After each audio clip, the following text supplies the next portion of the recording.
കേരളത്തിൽ വന്യമൃഗങ്ങളുടെ ആക്രമണത്തിൽ നടപടിയുമായി വനം പരിസ്ഥിതി മന്ത്രാലയം. സംസ്ഥാനാന്തര വിഷയങ്ങൾ കൈകാര്യം ചെയ്യാൻ ദേശീയ കടുവ സംരക്ഷണ അതോറിറ്റിയുടെ ദക്ഷിണ മേഖലാ ഓഫീസിനാണ് ചുമതല.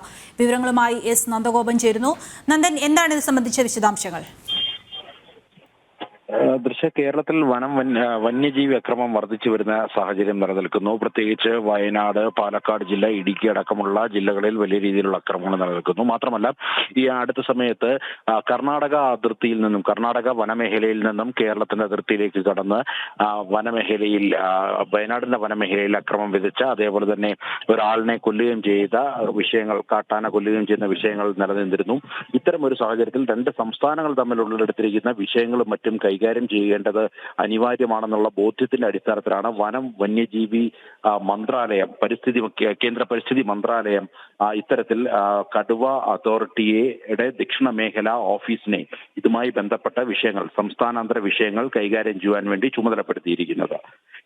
ഇത് ഇപ്പോൾ നിലവിൽ ഈ മേഖലകളിലൊക്കെ വർദ്ധിച്ചു വരുന്ന വന്യജീവി അല്ലെങ്കിൽ അതുമായി ബന്ധപ്പെട്ട വിഷയങ്ങൾക്കൊക്കെ തന്നെ, അല്ലെങ്കിൽ അതുമായി ബന്ധപ്പെട്ട വിഷയങ്ങളിൽ തർക്കങ്ങൾ ഉടലെടുക്കുമ്പോഴും മറ്റും പരിഹരിക്കുന്നതിനായി ഈ ഓഫീസിന്റെ നിർവഹണം ഉപകാരപ്പെടുമെന്നുള്ള കണക്കുകൂട്ടലിലാണ് വനം പരിസ്ഥിതി മന്ത്രാലയത്തിന്റെ ഇടപെടലുണ്ടായിരിക്കുന്നത്.